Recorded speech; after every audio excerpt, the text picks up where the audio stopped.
ഇന്ത്യയിൽ പലയിടത്തായി ക്രിസ്ത്യൻ മതവിശ്വാസികൾക്കും അവരുടെ അതിജീവനത്തിനുമെതിരായിട്ടുള്ള വംശീയ അതിക്രമ പദ്ധതികൾ അരങ്ങേറുമ്പോഴും അതിനിടയിലൂടെ ക്രിസ്ത്യൻ സമൂഹവുമായി സൗഹാർദ്ദത്തിനു വേണ്ടിയുള്ള വ്യായാമങ്ങൾ ഹിന്ദുത്വ നേതൃത്വം നടത്തുന്നുണ്ട്. സർക്കാരിൻ്റെ കാര്യമെടുത്താൽ പ്രധാനമന്ത്രി നരേന്ദ്രമോദി തന്നെ പലകുറി അവരുടെ പള്ളികൾ സന്ദർശിക്കുക, പിതാക്കന്മാരുമായി കൂടിക്കാഴ്ചകൾ നടത്തുക, ക്രിസ്ത്യാനികളുമായി സവിശേഷ ബന്ധമുണ്ട് എന്ന നിലയ്ക്ക് പ്രതികരിക്കുക, ഇതൊക്കെ കാണുന്നുണ്ട്. അതേസമയം മണിപ്പൂർ പോലെയുള്ള കലാപകലുഷിതമായ ഒരു നാട്ടിൽ സമാധാനത്തിൻ്റെ സന്ദേശവുമായി അദ്ദേഹം എത്താൻ വൈകിയെന്ന ആക്ഷേപം അവിടെ നിൽക്കുന്നു. നാം ഗ്രഹാം സ്റ്റെയിനെ മറന്നുപോയിട്ടില്ല, കാന്തമാലിനെ മറന്നുപോകാൻ സമയമായിട്ടില്ല, മണിപ്പൂരിനെ മറക്കാൻ കഴിയുന്നില്ല, മതപരിവർത്തന നിരോധന നിയമത്തിൻ്റെ പേരിൽ വേട്ടയാടപ്പെടുന്ന ഇരകളാക്കപ്പെടുന്ന മനുഷ്യരെ മറന്നുപോകാൻ സമയമായിട്ടില്ല. അപ്പം എന്തുകൊണ്ടാണ് ക്രിസ്ത്യൻ മതവിശ്വാസികൾക്കെതിരായിട്ടുള്ള വംശീയ അതിക്രമ പദ്ധതിയുള്ള ഒരാശയത്തെ, കുറച്ചുകൂടി തെളിച്ചു പറഞ്ഞാൽ ഹിന്ദുത്വത്തെ രാഷ്ട്രീയമായി ചൊറുക്കാൻ, അവർക്കെതിരായിട്ടൊരു പൊളിറ്റിക്കൽ പൊസിഷൻ പ്രഖ്യാപിക്കാൻ ക്രിസ്ത്യൻ മത നേതൃത്വത്തിന് കഴിയാതിരിക്കുന്നത്? ഒരേ സമയം മണിപ്പൂരിനെ കുറിച്ച് വേദനിക്കുകയും അപ്പുറത്ത് ഹിന്ദുത്വ നേതൃത്വവുമായി വേദി പങ്കിടുകയും ഊഷ്മള ബന്ധത്തെക്കുറിച്ച് വാചാലരാവുകയും ചെയ്യാൻ അവർക്കെങ്ങനെ കഴിയുന്നു? അതോ പ്രധാനമന്ത്രിയും മുഖ്യമന്ത്രിയും പോലെയുള്ള ഉന്നത സ്ഥാനീയർ ഒരു സവിശേഷ സന്ദർഭത്തിൽ ക്ഷണിക്കുമ്പോൾ അതിൽ പോവുക എന്ന മര്യാദ നിറവേറ്റുക മാത്രമാണോ അവർ ചെയ്തത്?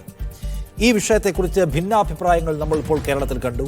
CPIM-ൻ്റെ നേതൃത്വവും മുഖ്യമന്ത്രിയും സജി ചെറിയാനും അടക്കമുള്ള ഇടതു മന്ത്രിമാർ വളരെ നിശിതമായ വിമർശന സ്വഭാവത്തിലാണ് ഇതിനെ കൈകാര്യം ചെയ്തത്. അതേസമയം പ്രതിപക്ഷ നേതാവ് അതിനെ പിന്തുണയ്ക്കുന്ന നിലയെടുത്തു. KCBCയും മന്ത്രിമാരുടെ വിമർശനത്തെ തള്ളിക്കളയുകയാണ്. സത്യത്തിൽ ഈ കാര്യത്തിൽ ക്രിസ്ത്യൻ മത നേതൃത്വം ഒരു കർശനമായ രാഷ്ട്രീയ നിലപാട് സ്വീകരിച്ചു പോകണമായിരുന്നോ വേണ്ടയോ? ഈ ചർച്ചയിനോടൊപ്പം ഉള്ളത് വി വസീഫാണ് CPM-ൽ നിന്ന്, രാജു പി നായർ കോൺഗ്രസ് നേതാവ്, P കൃഷ്ണദാസ് BJP-യിൽ നിന്ന്, അഡ്വക്കേറ്റ് ടോണി ജോസഫ് പുഞ്ചക്കുന്നേൽ കത്തോലിക്ക കോൺഗ്രസിൻ്റെ പ്രതിനിധി നമ്മോടൊപ്പം ഉണ്ട്. ആദ്യം വസീഫ്, ഈ മുഖ്യമന്ത്രിയും പ്രധാനമന്ത്രിയും ഒക്കെ ക്ഷണിച്ചാൽ ആളുകൾ പോവുകയും ഒരു സൗഹൃദ നിമിഷം പങ്കിടുകയും ചെയ്യുന്നത് സ്വാഭാവികമല്ലേ? അതിനെ രാഷ്ട്രീയമായി വികസിപ്പിക്കുന്നത് എന്തിനാണെന്ന് ചോദിക്കുകയാണ് കത്തോലിക്ക സഭയും ഒപ്പം പ്രതിപക്ഷ നേതാവും. അതിനെ അങ്ങനെ കണ്ടാൽ മതിയോ, അതോ അതിനപ്പുറത്തേക്ക് ഇപ്പോഴത്തെ സന്ദർഭത്തിൽ പ്രധാനമന്ത്രി അടക്കമുള്ള ആരുമായിട്ടുള്ള കൂടിക്കാഴ്ചയ്ക്കകത്ത് രാഷ്ട്രീയമുണ്ട് എന്നാണോ നിങ്ങൾ പറയാൻ ശ്രമിക്കുന്നത്?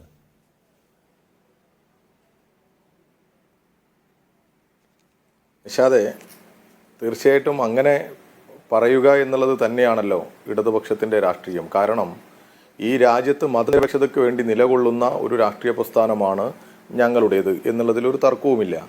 അതിപ്പോൾ ഈ ബാബരി മസ്ജിദ് തകർത്ത് അവിടെ രാമക്ഷേത്രം നിർമ്മിക്കാൻ പരിശ്രമിച്ച് അവിടെ രാമക്ഷേത്രം നിർമ്മിക്കുന്ന വേളയിൽ രാമക്ഷേത്രത്തിൻ്റെ ഉദ്ഘാടനം ഈ രാഷ്ട്രീയ പ്രസ്ഥാനത്തിന് BJPക്ക് ഗുണകരമാകുന്ന തരത്തിലേക്ക് മാറ്റാൻ പരിശ്രമിക്കുന്നത് നമ്മൾ കാണുകയാണ്.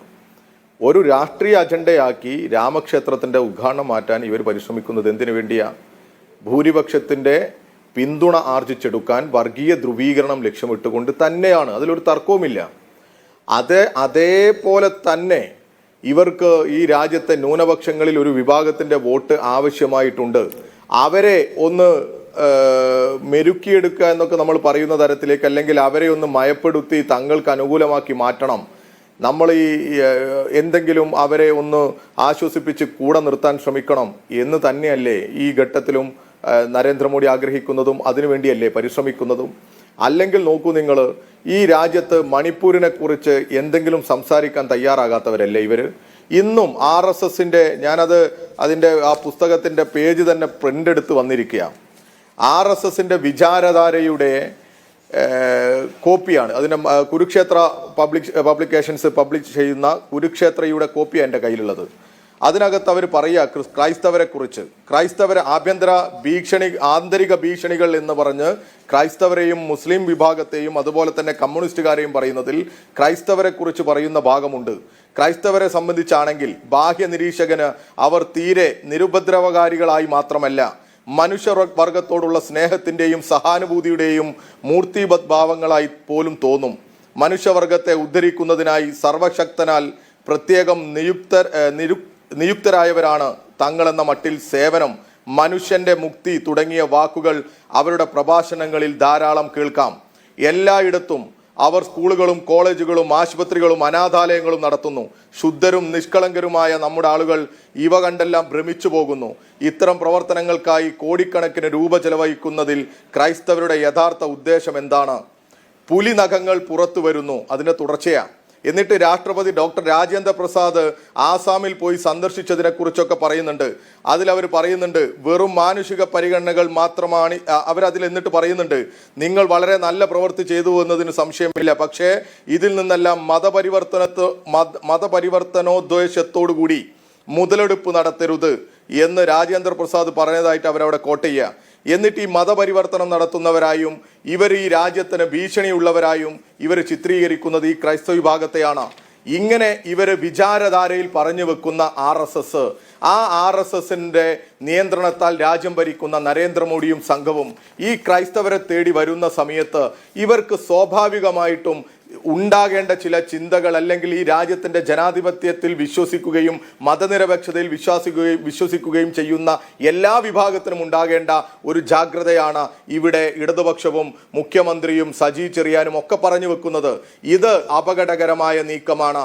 ഇവര് ഈ രാജ്യത്തെ ഒരേ സമയത്ത് ധ്രുവീകരണ രാഷ്ട്രീയത്തിലേക്ക് കൊണ്ടുപോയി ഈ രാജ്യത്തെ ന്യൂനപക്ഷങ്ങളെ വേട്ടയാടുന്നതോടൊപ്പം അതിനെയെല്ലാം മറച്ചു പിടിക്കാൻ ഈ മതമേലധ്യക്ഷന്മാരോടുള്ള കൂട്ടുകെട്ടിലൂടെ അവർക്ക് സാധിക്കും എന്നുള്ള ഒരു ധാരണയുമായിട്ടാണ് അവർ പുറപ്പെടുന്നത്. ആ സമയത്ത് ഈ അല്ലെ വസീഫ്, ഞാൻ ചോദിക്കുന്നത് മുഖ്യമന്ത്രിയും പ്രധാനമന്ത്രിയും ഒക്കെ വിളിച്ചാൽ പങ്കെടുക്കുന്നത് അതിന്റെ സാമാന്യ മര്യാദയുടെ ഭാഗമല്ലേ എന്ന ചോദ്യത്തെ നിങ്ങൾ എങ്ങനെ എടുക്കുന്നത്? മുഖ്യമന്ത്രിയും മന്ത്രിമാരും അല്ലല്ലോ, ഇവിടെ BJP നേതാക്കന്മാരുടെയും പ്രവർത്തികൾ നമ്മൾ കാണുന്നില്ലേ? BJP നേതാക്കന്മാർ അരമനകളിലേക്ക് ഈ ക്രിസ്മസിനും മറ്റുമായി കയറി ചെന്ന് അവരുടെ പ്രസ്താവനകളും അവരുടെ ഇടപെടലുകളും ഒക്കെ നോക്കൂ നിങ്ങൾ. ധ്രുവീകരണം ലക്ഷ്യം വിട്ടുകൊണ്ടാ മറ്റൊരു വിഭാഗത്തെ, പ്രത്യേകിച്ച് ഇവരുണ്ടാക്കുന്ന അജണ്ട എന്താ? ന്യൂനപക്ഷ വിഭാഗങ്ങൾക്കിടയിൽ ഭിന്നത ഉണ്ടാക്കണമെന്ന് ബോധപൂർവമായി ഇവർ തീരുമാനിച്ചുറപ്പിച്ചതുപോലെയല്ലേ അവരുടെ ഒരു ഇടപെടലുകളൊക്കെ നടക്കുന്നത്? പ്രത്യേകിച്ച് ഈ കേരളത്തിനകത്ത് ഇവിടെ ഇരു ന്യൂനപക്ഷങ്ങളും ചേർന്നാൽ ഒരു മെജോറിറ്റി ഭാഗമാകും എന്നുള്ളത് കൊണ്ട് തന്നെ ഈ ഇരു ന്യൂനപക്ഷങ്ങളെയും വിഭജിക്കുകയും അവരെ തമ്മിൽ ശത്രുക്കളാക്കി മാറ്റുകയും ചെയ്യുന്ന തരത്തിലുള്ള ബോധപൂർവമായ സ്റ്റേറ്റ്മെന്റുകൾ പല കോണുകളിൽ നിന്ന് വരികയും അങ്ങനെ ന്യൂനപക്ഷ സമുദായങ്ങൾക്കിടയിൽ ഭിന്നത ഉണ്ടാക്കുക എന്നുള്ളൊരു വലിയ പ്രോജക്റ്റ് നടക്കുന്നുണ്ട് എന്നതുകൂടിയാണ്. അല്ല, ശ്രീ രാജു പി നായർ, ഇന്നിപ്പോൾ ഇതിനെ കണ്ണടച്ച് പിന്തുണയ്ക്കുന്ന കണ്ടു KCBCയെ പ്രതിപക്ഷ നേതാവ്. സത്യത്തിൽ ക്രിസ്ത്യൻ മതവിഭാഗത്തിനിടയ്ക്ക് വേരാഴ്ത്താൻ, അത് തീവ്ര മത സ്വഭാവമുള്ള സംഘടനകൾ വഴി വേരാഴ്ത്താൻ അതിൻ്റെ നേതൃത്വവുമായി നല്ല ബന്ധം ഉണ്ടാക്കാനൊക്കെ BJP വളരെ പർപ്പസ്ഫുള്ളി ശ്രമിക്കുന്നത് നമ്മൾ കാണുന്നുണ്ടല്ലോ. അപ്പോൾ പ്രധാനമന്ത്രി ഒരു സവിശേഷ ദിവസത്തിൽ പിതാക്കന്മാരെ വിളിച്ചു, അങ്ങനെ കാണാൻ പറ്റുമോ നിഷ്കളങ്കമായിട്ട്? അങ്ങനെ ഈദ് ദിനത്തിൽ മുസ്ലിം നേതാക്കളെ വീട്ടിലേക്ക് വിളിച്ചു വരുത്തി പ്രധാനമന്ത്രിയും JP നദ്ദയും പോലെയുള്ള ആളുകൾ വിരുന്നു കൊടുക്കുന്നില്ലല്ലോ. ഇവിടെ അങ്ങനെ കാണുകയാണ്. മുസ്ലിം ഭവനങ്ങളിലേക്ക് സ്നേഹ സന്ദേശയാത്ര നടത്താൻ BJP ആലോചിക്കുന്നില്ലല്ലോ. അപ്പോൾ ക്രിസ്ത്യാനികളെ സവിശേഷമായി ഒരു ഹിന്ദുത്വ രാഷ്ട്രീയം ടാർഗറ്റ് ചെയ്യുന്നുണ്ട്. അതിനൊരു പൊളിറ്റിക്കൽ പ്രോജക്റ്റാണ് ഈ കാണുന്നത് എന്ന് മനസ്സിലാക്കാൻ VD സതീശന് കഴിയുന്നില്ലേ?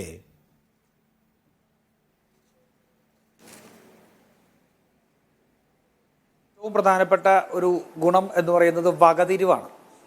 ആ വകതിരിവില്ലാതെ നടത്തുന്ന പ്രസ്താവനകളെ അതിൻ്റെതായ രീതിയിൽ തള്ളിക്കളഞ്ഞില്ല എന്നുണ്ടെങ്കിൽ സംഘപരിവാറിനെതിരെയുള്ള പോരാട്ടത്തെ അത് തകർക്കുന്നതിന് തുല്യമായിട്ടത് മാറും. ഇവിടെ എന്താ സംഭവിച്ചത്? ഇവിടെ സംഭവിച്ചത് ഇന്ത്യയുടെ പ്രധാനമന്ത്രി ക്രിസ്മസ് ദിനത്തിൽ അവിടെ ചില വൈദികരെ വിളിച്ച് അവരോടൊപ്പം കാണുന്നു. ഇന്ത്യയുടെ പ്രധാനമന്ത്രിയാണ്. രാഷ്ട്രീയമായ അഭിപ്രായ വ്യത്യാസമുണ്ട്, മറ്റെല്ലാം ഉണ്ട്.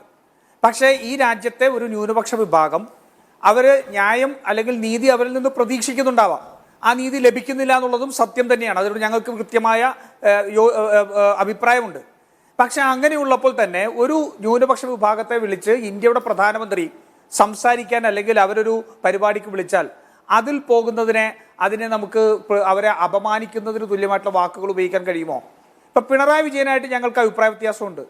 പിണറായി വിജയൻ മതനിരപേക്ഷ പക്ഷത്തല്ല, മറിച്ച് BJPയുടെ ഒരു സ്റ്റാമ്പായി BJP പറയുന്ന വർഗീയതയുടെ മറ്റൊരു രീതിയിൽ കേരളത്തിൽ പറഞ്ഞുകൊണ്ട് രാഷ്ട്രീയ ധ്രുവീകരണവും മതധ്രുവീകരണവും ഉണ്ടാക്കാൻ ശ്രമിക്കുന്ന ഒരാളാണ് പിണറായി വിജയൻ. ഞങ്ങളുടെ ഉറച്ച വിശ്വാസവും അതിനൊട്ടേറെ തെളിവുകളും നമുക്ക് തരാൻ സാധിക്കും. പക്ഷെ അദ്ദേഹം നവകേരള സദസ്സ് നടത്തിയപ്പോൾ കുറേ ബിഷപ്പുമാരോ അല്ലെങ്കിൽ വൈദികരൊക്കെ ആ ഇതിൽ പങ്കെടുത്തല്ലോ. കുറെ ഹിന്ദു പൂജാരിമാരുൾപ്പെടെ ആ പരിപാടിയിൽ പങ്കെടുത്തല്ലോ. ഞങ്ങൾ ആരും ആ പങ്കെടുത്ത വൈദികരെയോ അല്ലെങ്കിൽ മറ്റ് മത പുരോഹിതന്മാരെയോ ഒന്നും ഞങ്ങൾ ആക്ഷേപിക്കാൻ പോയില്ലല്ലോ. അല്ല, അങ്ങനെ ഹിന്ദു വിഭാഗത്തിനോ ക്രിസ്ത്യൻ വിഭാഗത്തിനോ മുസ്ലിം വിഭാഗത്തിനോ വംശീയമായ എന്തെങ്കിലും ത്രെട്ട് ഉണ്ടാക്കുന്ന ഒരു പാർട്ടിയല്ലല്ലോ ഇവിടെ ഭരിക്കുന്നത്. പിണറായി വിജയന്റെ പാർട്ടി അങ്ങനെ ഒരു പാർട്ടിയല്ല. പിന്നെ ഇപ്പൊ പങ്കെടുക്കുന്നതിൽ കുഴപ്പമില്ല. ഇത് അങ്ങനെയല്ല, വംശീയമായ ത്രെട്ട് ഉണ്ടാക്കുന്ന പാർട്ടി തന്നെയാണല്ലോ.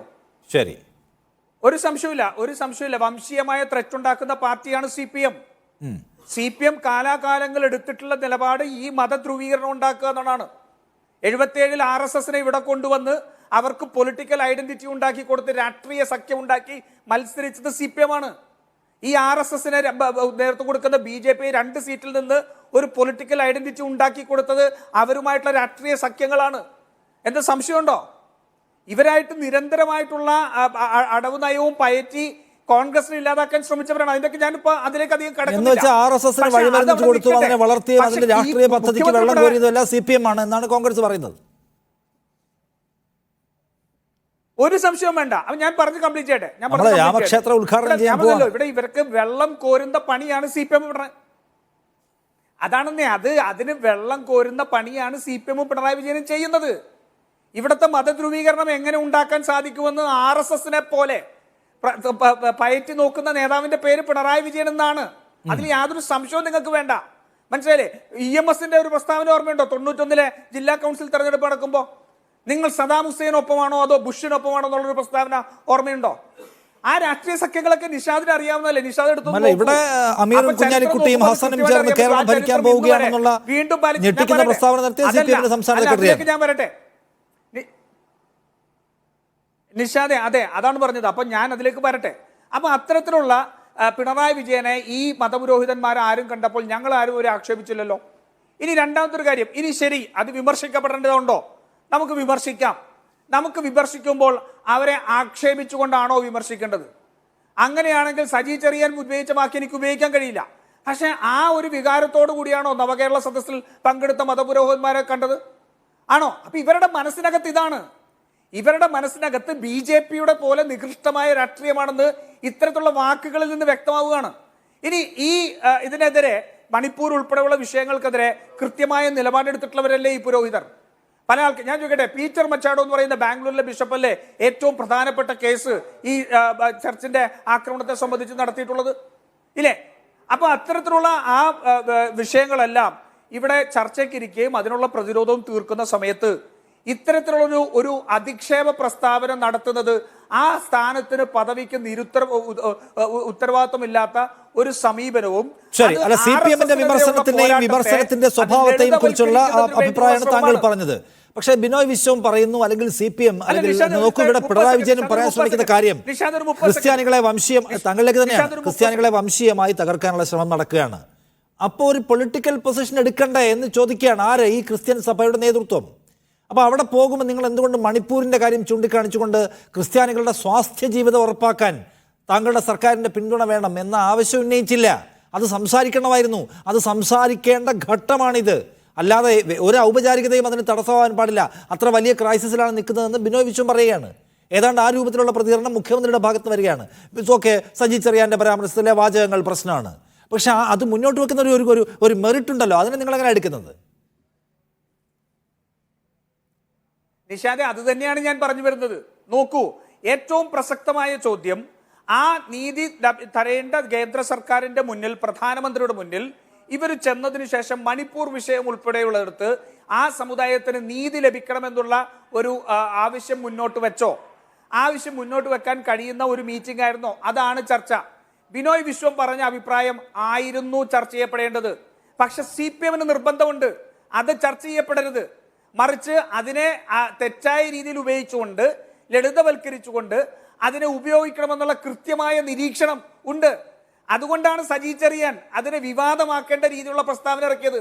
അതാണ് ഞാൻ സൂചിപ്പിച്ചത്. RSSനെതിരെയുള്ള പോരാട്ടത്തെ, ഇനി ഇവർ പോയത് RSSന്റെ കാര്യാലയത്തിലല്ല, ഇന്ത്യയുടെ പ്രധാനമന്ത്രി അടുത്താണ്.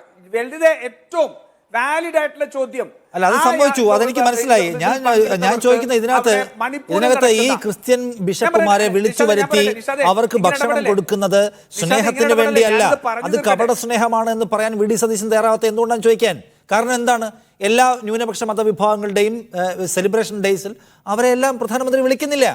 നോക്കൂ, കേരളത്തിൽ ഒരു പ്രത്യേക വിഭാഗത്തിന്റെ വീടുകളിൽ സ്നേഹ സന്ദേശ യാത്ര നടത്താൻ BJP തയ്യാറെടുക്കുകയാണ്. എന്ന് വെച്ചാൽ നമുക്ക് ദക്ഷിണേന്ത്യൻ സംസ്ഥാനങ്ങൾ പിടിക്കേണ്ടതുണ്ട്, അത് നമ്മൾ പുതിയ ചില പോളിസികൾ പയറ്റേണ്ടതുണ്ട് എന്ന് അവരുടെ നാഷണൽ എക്സിക്യൂട്ടീവ് തീരുമാനിച്ചിരിക്കുകയാണ്. അത് പറയണ്ടേ സതീശൻ? ഇതൊക്കെ ശരിയാണ്, ക്രിസ്മസ് ദിനത്തിലാണ് വിളിച്ച ദിവസം ചിലപ്പോൾ മണിപ്പൂരിനെ കുറിച്ച് പറയാൻ പറ്റിയെന്ന് വരില്ല, പക്ഷേ ഈ വിളിച്ചതുണ്ടല്ലോ അത് സതുദ്ദേശമല്ല, ഞങ്ങൾക്ക് മനസ്സിലാവുന്നുണ്ട് എന്ന് പറയണ്ടേ? നിഷാ, അത് തന്നെയാണല്ലോ പറഞ്ഞത്. ഞാനും ഇപ്പൊ ഇവിടെ നിന്ന് പറയുന്നത് വി ഡി സതീശൻ പ്രതിപക്ഷ നേതാവ് പറഞ്ഞത് അത് തന്നെയാണ്. അവിടെ നടക്കുന്ന ഈ 600 മേലെയുള്ള പള്ളികൾക്കെതിരെ നടന്നിട്ടുള്ള ആക്രമണം, ക്രിസ്ത്യൻ ആൾക്കാർക്കെതിരെ നടന്നിട്ടുള്ള ആക്രമണം, അത് സംബന്ധിച്ചെല്ലാം അദ്ദേഹം സൂചിപ്പിച്ചു. പക്ഷെ എന്തു പറ്റി?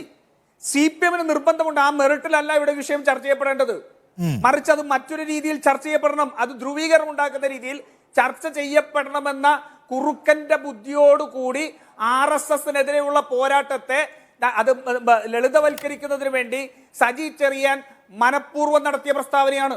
എനിക്ക് മനസ്സിലായില്ല. അത് ഒറ്റ സെക്കൻഡ് അപ്പുറത്തേക്ക് പോകുന്നതിന് മുമ്പ് ഇതെങ്ങനെയാണ് ഏത് കൈൻഡ് ഓഫ് ഡിവിഷൻ ഉണ്ടാക്കുന്നതാണ് ഈ പരാമർശം? എന്ത് ധ്രുവീകരണം?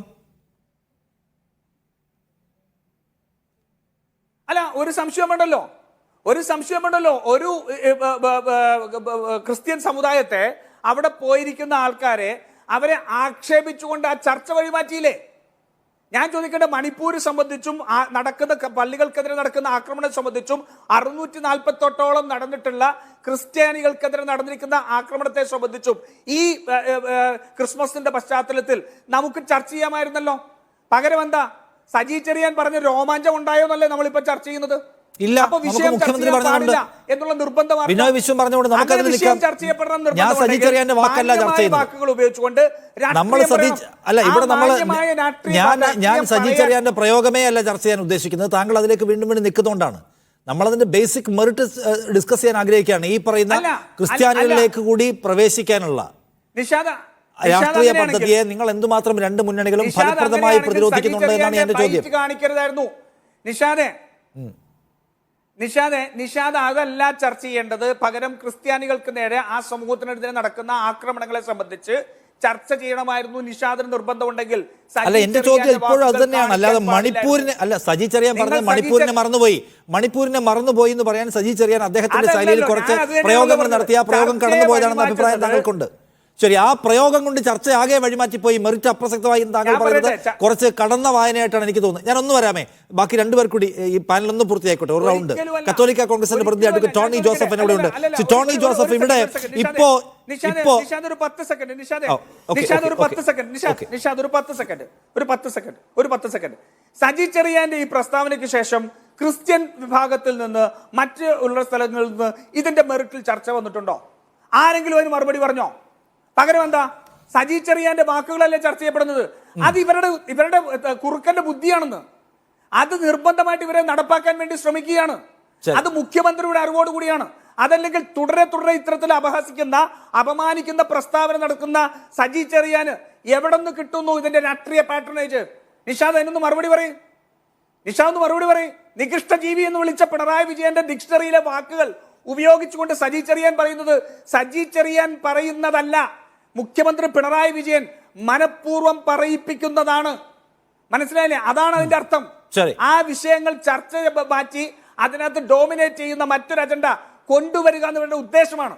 ശരി, അക്കാര്യത്തിൽ വേറെ സ്ട്രാറ്റജി ഉണ്ടോ എന്നുള്ള കാര്യം വസീഫ് മറുപടി പറയട്ടെ. അതിന് മുമ്പ് അഡ്വക്കേറ്റ് ടോണി ജോസഫ്, BJP ഒരു വശത്തു കൂടി നിങ്ങളെ കുഴപ്പത്തിലാക്കുകയും മറുവശത്തു കൂടി നിങ്ങളെ പുണരാൻ ശ്രമിക്കുകയും ചെയ്യുന്നു. അവർക്ക് നിങ്ങളുടെ വോട്ട് വേണം, അത് ഒരു കുറുക്കൻ കണ്ണാണ് എന്ന കാര്യം നിങ്ങൾക്ക് മനസ്സിലായിട്ടുണ്ടോ?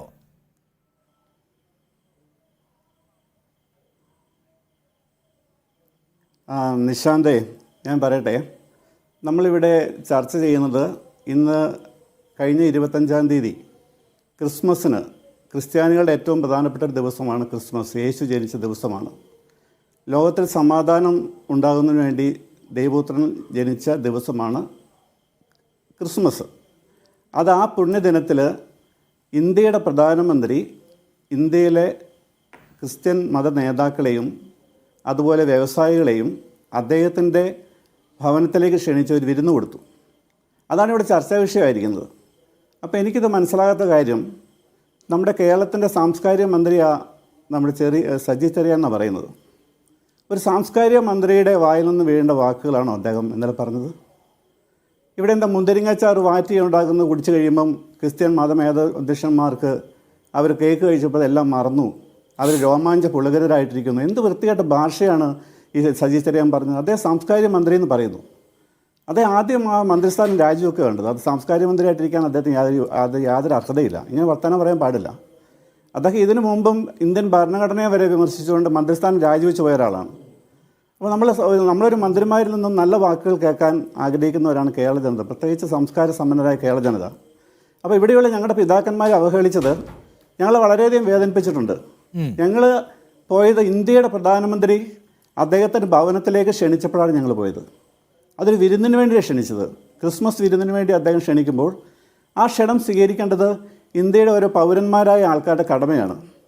ഞാൻ ചോദിക്കട്ടെ, ഇന്ത്യയുടെ പ്രധാനമന്ത്രി, മുഖ്യമന്ത്രി, കേരള മുഖ്യമന്ത്രി പിണറായി വിജയനെ ക്ഷണിക്കുന്നു, വിരുന്നിന് ക്ഷണിക്കുന്നു.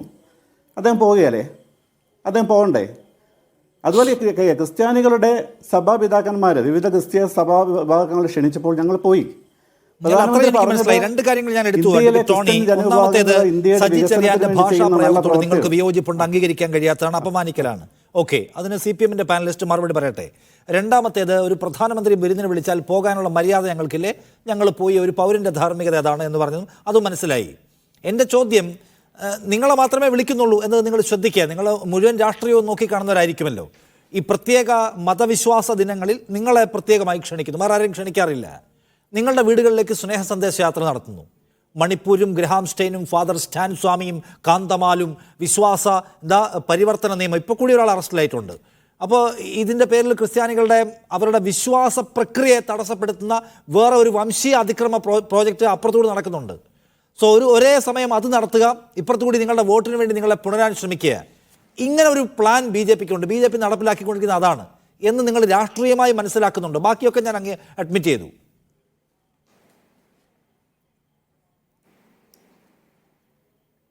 നിശാന്ത് മനസ്സിലാകേണ്ട, ഈ ചാനലിൽ തന്നെ ഞാൻ ഈ ചർച്ചയിൽ വന്നിട്ടുള്ളതാണ്. ഈ മണിപ്പൂർ വിഷയം ഉണ്ടായപ്പോൾ ഏറ്റവും അധികം അതിനെതിരായിട്ട് പ്രതികരിച്ചത് കത്തോലിക്ക സഭയും കത്തോലിക്ക കോൺഗ്രസുമാണ്. കേരളത്തിൽ അങ്ങോളം ഇങ്ങോളം മണിപ്പൂർ വിഷയത്തിൻ്റെ പേരിൽ വലിയ സമരങ്ങൾ, വലിയ സമ്മേളനങ്ങൾ ഞങ്ങൾ കേരളത്തിൽ നടത്തിയിരുന്നു. അത് നിങ്ങൾ ശ്രദ്ധിച്ചിട്ടുണ്ടാവും. എനിക്ക് മനസ്സിലാവാത്തോണ്ടല്ലേ ഞാൻ ഒരിക്കൽ കൂടി ഇടപെടുകയാണ്. ദയവായി താങ്കളൊന്ന് കേൾക്കണം.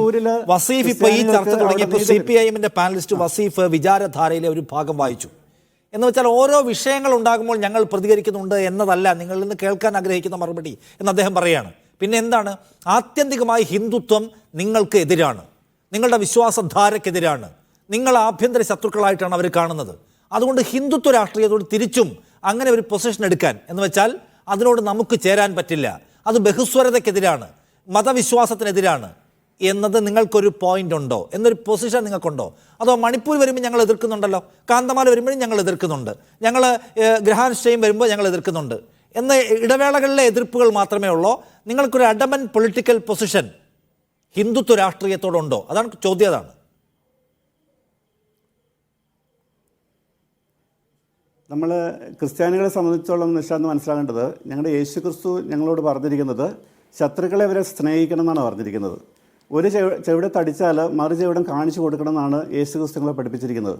അപ്പം നമ്മളോട് ആരെങ്കിലും അങ്ങനെ ചെയ്യുന്നുണ്ടെങ്കിൽ അവരെ ശത്രുക്കളായി കാണാതെ അവരോട് രമ്യപ്പെട്ടുകൊണ്ട് അവരെ നമ്മുടെ ചിന്താഗതിയിലേക്ക് ഞങ്ങൾ കാണിക്കുന്ന ക്രിസ്ത്യാനികൾ ഈ രാജ്യത്ത് കാണിക്കുന്നത് ഈ രാജ്യത്തിന്റെ വികസനത്തിന് വേണ്ടിയിട്ട് നിൽക്കുന്ന വിഭാഗമാണ് ക്രിസ്ത്യാനികൾ. അത് പ്രധാനമന്ത്രി പറഞ്ഞു. ഞാൻ ചോദിക്കുന്നത് ടോണി, അത് നടക്കുമോ? കാരണം പ്രത്യയശാസ്ത്രപരമായി നിങ്ങളെ ഇവിടെ നിന്ന് ഇറാഡിക്കേറ്റ് ചെയ്യണം എന്ന പ്രത്യയശാസ്ത്രമാണ് അപ്പുറത്തുള്ളത്. അത് രമ്യത സാധ്യമാകുന്ന കാര്യമല്ല. നിങ്ങൾ തമ്മിൽ അതിര് തർക്കമൊന്നും അല്ലാതെ ഏതെങ്കിലും സാമ്പത്തിക ഇടപാടിന്റെ തർക്കമല്ല, പറഞ്ഞു പരിഹരിക്കാൻ കഴിയുന്നതല്ല. അടിസ്ഥാന പ്രത്യയശാസ്ത്രം നിങ്ങളെ ഇവിടെ നിന്ന് ഒഴിവാക്കണം. മുസ്ലിങ്ങൾ, കമ്മ്യൂണിസ്റ്റുകൾ, ക്രിസ്ത്യാനികൾ, ഈ മൂന്ന് വിഭാഗത്തെ ഒഴിവാക്കി ഇവിടെ ഒരു മതരാഷ്ട്രം സ്ഥാപിക്കണമെന്ന അടിസ്ഥാന ആശയത്തിന്മേലാണ് അത് വർക്ക് ചെയ്യുന്നത്. ഏതെങ്കിലും വിഷയത്തിന്റെ മെറിറ്റാരിൽ നമുക്ക് സംസാരിച്ച് പരിഹരിക്കാൻ കഴിയുന്ന കാര്യമാണ്. അതുമാത്രമല്ല, ക്രിസ്തു കാണിച്ചു തന്ന സാഹോദര്യത്തിന്റെ പാതയെ ഞങ്ങൾ എപ്പോഴും എടുക്കുമെന്ന് പറഞ്ഞാൽ നിങ്ങൾ അഡമൻ പൊസിഷൻ എടുക്കുന്ന വേറെ ഒരുപാട് വിഷയങ്ങൾ ഇവിടെ ഉണ്ട് കേട്ടോ. നിങ്ങൾ കടുത്ത നിലപാട് സ്വീകരിക്കുന്ന വിഷയങ്ങൾ വേറെ ഉണ്ട്. ഞാൻ ചോദിക്കുന്നത്, ഒരു പ്രത്യയശാസ്ത്രത്തോട് നമുക്ക് എടുക്കാൻ കഴിയുന്ന പൊസിഷൻ എന്താണ്? നിങ്ങൾക്കതുണ്ടോ? നമുക്ക് ഇവിടെ നമുക്ക് ചർച്ച ചെയ്യുന്നത് നമ്മളൊരു കാര്യം മനസ്സിലാക്കുക. ഇവിടെ നമ്മൾ മതപീഡനം നടക്കുന്നത് ഈ ഇന്ത്യയിൽ മാത്രമല്ലല്ലോ. വിദേശ രാജ്യങ്ങളിൽ നമുക്കറിയാം ക്രിസ്മസ് ദിവസങ്ങളിൽ ക്രിസ്ത്യാനികൾ കൊല്ലപ്പെട്ട രാജ്യങ്ങൾ ഉണ്ട്. അവിടെ ലോകത്തെ പല അത് എവിടെ ആക്രമിക്കപ്പെട്ടാലും അത് അംഗീകരിക്കാൻ കഴിയാത്ത കാര്യമാണ്. നമ്മളെ ഇന്ത്യ എന്ന് പറയുന്നത് നമ്മുടെ പൂർവ്വ പിതാക്കൾ ഒരു മതനിരപേക്ഷ ജനാധിപത്യ രാഷ്ട്രമായിട്ട് തന്നെ വിഭാവനം ചെയ്തിട്ടുണ്ട്. അവിടെ നമുക്ക് എല്ലാവർക്കും റൈറ്റ് ഉണ്ട്. ആ ഇന്ത്യയിൽ ജീവിക്കാനുള്ള നമ്മുടെ റൈറ്റിന് വേണ്ടി നമ്മൾ സംസാരിക്കുന്നുണ്ടോ? വിദ്വേഷ രാഷ്ട്രീയത്തോട് ഞങ്ങൾ എക്കാലത്തും എതിരാണ്. അതിലൂടെ കൂടാൻ ഞങ്ങളെ കിട്ടില്ല. ഞങ്ങൾ ബഹുസ്വരതയുടെ ആളുകളാണെന്ന് പറയാൻ നിങ്ങളുണ്ടോ എന്നാണ്. ഉണ്ട്. ക്രിസ്ത്യാനികൾ ഏറ്റവും മുൻപിലുണ്ട് ആ കാര്യത്തിൽ. നമ്മൾ ഈ വിഷയങ്ങളിൽ ക്രിസ്ത്യാനികൾ ഇന്ത്യയുടെ മതേതരത്വം നിലനിൽക്കാൻ വേണ്ടിയിട്ടുള്ള ഏതറ്റം വരെയും പോകാൻ ക്രിസ്ത്യാനികൾ തയ്യാറാണ്. അവിടെ ഒരു അഡ്ജസ്റ്റ്മെൻറ്റ് നമ്മൾ തയ്യാറല്ല. ഞങ്ങളുടെ മതമേലധ്യക്ഷന്മാരും ഞങ്ങൾ ക്രിസ്ത്യാനികളും ഇന്ത്യയിൽ ഇന്ന് നിലനിൽക്കുന്ന മതേതരത്വം, നമ്മുടെ ഭരണഘടന വിഭാവനം ചെയ്ത നമ്മുടെ ഭരണഘടന നേതാക്കന്മാർ നമുക്ക് നൽകിയ മതേതര ഇന്ത്യ ഈ രാജ്യത്ത് നിലനിൽക്കാൻ വേണ്ടിയിട്ട് ഏറ്റവും മുൻപിൽ നിൽക്കാൻ ക്രിസ്ത്യാനികളുണ്ട്. അപ്പോൾ നമ്മൾ അതിനു വേണ്ടിയിട്ട് യുദ്ധം ചെയ്യാനല്ല, ഞങ്ങൾ പഠിച്ചിരിക്കുന്ന ഞങ്ങളുടെ തത്വം അതിനുവേണ്ടി യുദ്ധം ചെയ്യുക എന്നുള്ളതല്ല, അതിനു വേണ്ടിയിട്ട് സമരസപ്പെട്ടുകൊണ്ട് അവരോട് സ്നേഹത്തെ പെരുമാറി, അവരോട് വളരെ സൗഹാർദ്ദമായി പെരുമാറി, അവർ ക്ഷണിക്കുമ്പോൾ ആ ക്ഷണിക്കുന്ന സദസ്സുകളിലേക്ക് കടന്നു ചെന്ന് നമ്മുടെ കാര്യങ്ങൾ പറഞ്ഞ് അവരെ ബോധ്യപ്പെടുത്തിക്കൊണ്ട് ഇതാണ് ക്രിസ്ത്യാനിറ്റി കാണിക്കുന്ന ഈ ഇന്ത്യ നിലനിൽക്കണമെങ്കിൽ, ഈ മതേതര രാജ്യം ഇവിടെ ഉണ്ടാകണമെങ്കിൽ, ഈ ബഹുസ്വരത ഉണ്ടാകണമെങ്കിൽ പരസ്പര സ്നേഹം ഉണ്ടാകണം എന്ന് നമ്മൾ പറയണം. അത് പരസ്പര സ്നേഹത്തെക്കുറിച്ചുള്ള നിങ്ങളുടെ ക്ലാസുകൾ അറ്റൻഡ് ചെയ്യാത്തതിന്റെ പ്രശ്നമല്ല അവർക്കുള്ളത്. മനസ്സിലാവണ്ടേ? അതാണ് എന്റെ ചോദ്യം. ഈസ്റ്റർ ദിനത്തിൽ പ്രധാനമന്ത്രി വന്നില്ലേ ഡൽഹിയിലെ പള്ളിയിൽ? സ്നേഹത്തോടെ പിരിഞ്ഞില്ലേ? എന്നിട്ട് മണിപ്പൂരിൽ സംഭവിക്കാതിരുന്നോ? ഇല്ലല്ലോ. എന്നിട്ട് ക്രിസ്ത്യാനികൾക്കെതിരെയുള്ള പ്രോസിക്യൂഷൻ ഇല്ലാതായോ? ഇല്ലല്ലോ. നിങ്ങൾ സ്നേഹത്തിന്റെ പല മൊമെന്റുകൾ ക്രിയേറ്റ് ചെയ്യുന്നുണ്ട്. പക്ഷേ മറ്റേ സംഗതി ഉണ്ടല്ലോ, വംശീയാതിക്രമ രാഷ്ട്രീയം. അത് സ്നേഹത്തിന്റെ മൊമെന്റുകൾ കൊണ്ട് പരിഹരിക്കാൻ കഴിയുന്നതാണോ? എനിക്കറിയില്ല. അതെ, ഞങ്ങൾ വിശ്വസിക്കുന്ന മതം, ഞങ്ങളുടെ വിശ്വാസം, ഞങ്ങളെ പഠിപ്പിച്ചിരിക്കുന്ന മതം നമ്മൾ സ്നേഹത്തിൽ കൂടി കീഴടക്കാൻ കഴിയുമെന്ന് തന്നെയാണ് ഞങ്ങൾ വിശ്വസിക്കുന്നത്. യേശുക്രിസ്തു ജനിച്ച കാലഘട്ടത്തിൽ തന്നെ യേശുക്രിസ്തുവിനെ അതിക്രൂരമായിട്ട് പീഡിപ്പിച്ച് അദ്ദേഹത്തെ വധിച്ചു, അദ്ദേഹത്തെ കൊന്നു. അതിനുശേഷം ക്രിസ്ത്യാനികളിൽ ലോകത്തിൽ മതപീഡനത്തിന് വളരെയധികം പീഡനത്തിന് ഇരയായി. എന്നിട്ടും ക്രിസ്തുമതം എവിടെ റിട്ടാലിയേഷൻ പോയില്ല. ക്രിസ്തുമതം അവിടെയും സമാധാനം പറഞ്ഞുകൊണ്ടാണ് ഇവിടെ നിങ്ങൾക്കും എനിക്കും ഈ പാനലിരിക്കുന്ന മുഴുവൻ പേർക്കും ഒരേ അവകാശമുള്ള രാഷ്ട്രമാണ്. ഇവിടെ ആരും മേലാളം കളിക്കാൻ വരണ്ട, ഇവിടെ ആരും ഭരിക്കാൻ വരണ്ട, ഇവിടെ ആരും ഇത് ഞങ്ങളുടെ രാജ്യം, ഞങ്ങളുടേത് മാത്രം, നിങ്ങളുടെ അല്ല എന്ന വലിയ അവകാശ മുദ്രാവാക്യം മുഴക്കണ്ട. എവ്രിവൺ, എല്ലാവർക്കും ഈക്വൽ റൈറ്റ്സ് ഇവിടെ ഉള്ളൂ. അത് പറയാൻ നിങ്ങൾക്ക് എന്തിനാ പടി? ഞങ്ങളുടെ സ്നേഹത്തിന്റെ ഭാഷയേ ഉള്ളൂ. ഞങ്ങൾക്ക് ഈക്വൽ റൈറ്റ് ഉണ്ട് ഈ നാട്ടിൽ ജീവിക്കാൻ. ഞങ്ങളെ നിങ്ങൾ പേടിപ്പിക്കാൻ വരണ്ട എന്ന് പറയാൻ നിങ്ങൾ കഴിയണം. ഭരണഘടനാപരമായ അവകാശമുണ്ട്. അത് പറയാൻ നിങ്ങൾ തയ്യാറുണ്ടോ എന്നാ ചോദിക്കുന്നുള്ളൂ. ഞാൻ വരാം. നമ്മൾ കുറെ സമയം പോയി. ശ്രീ കൃഷ്ണദാസ്, ഒരു സെക്കൻഡ് ശ്രീ ടോണി. ശ്രീ കൃഷ്ണദാസ്, ഇവിടെ ഈ കത്തോലിക്ക സഭയുടെ പുരോഹിതരിൽ ചില ആളുകളെ, പിന്നെ നിങ്ങൾ വിളിച്ചാൽ ഓടി വരുന്ന ചില ക്രിസ്ത്യൻ കമ്മ്യൂണിറ്റിയിലെ പൗരപ്രമുഖരെ, അവരെ വിളിച്ച് വിരുന്നു കൊടുത്തിയാൽ സഭയെ ഒന്നാകെ, ആ വിശ്വാസ ഗണത്തെ ഒന്നാകെ ഇങ്ങനെ കിട്ടുമെന്നുള്ള മോഹമാണോ? അല്ല, അങ്ങനത്തെ ഒരു വിഷയം ഇതിനകത്തില്ലല്ലോ. ഇതിനകത്തുള്ള പ്രധാനപ്പെട്ട വിഷയം ഇടതുപക്ഷത്തിൻ്റെ നിലപാടാണ്. അത് ഇടതുപക്ഷ സൈദ്ധാന്തികനായിട്ടുള്ള മാർക്സിൻ്റെ കാലഘട്ടം മുതൽ മതത്തോടും മതവിഭാഗങ്ങളോടും ഉള്ള അവരുടെ നിലപാട്, ഞാൻ മാർക്സിൻ്റെ ഒരു വാചകം വായിക്കാം. Religion is the high sign of oppressed creature, the heart of the heartless world and the soul of the soulless conditions. It is the opium of the people. Religion, he continues, therefore it is illusory happiness of the people. എന്താ അതിനർത്ഥം?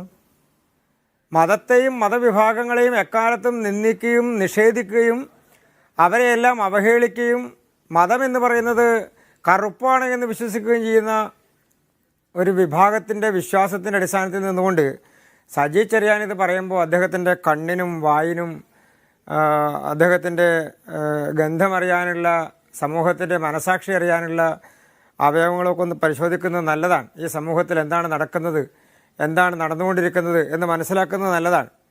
ഇപ്പോൾ നമ്മുടെ Palestine Israel പ്രശ്നമുണ്ടാകുമ്പോൾ നിരന്തരമായി എല്ലാവരും പാലസ്തീനിൽ ഇപ്പോൾ നടന്നുകൊണ്ടിരിക്കുന്ന ദുരന്തത്തെക്കുറിച്ച് പറയുന്നു. 40കളിലും 50കളിലും Israel അനുഭവിച്ച ദുരന്തത്തെക്കുറിച്ച് മറന്നു പോവുകയാണ് നമ്മൾ. ഇസ്രായേലിന് നഷ്ടപ്പെട്ട കാര്യങ്ങളെക്കുറിച്ച് മറന്നു പോവുകയാണ്. അവിടെ ഇടതുപക്ഷത്തിൻ്റെ നിലപാട് എന്തായിരുന്നു? അവരുടെ നിലപാട് ഇസ്രായേലിന് അനുകൂലമായി എപ്പോഴെങ്കിലും ഒരു പ്രസ്താവന ഉണ്ടായിട്ടുണ്ടോ? അപ്പൊ ഈ രാജ്യത്തെ ജനാധിപത്യ സംവിധാനത്തിൽ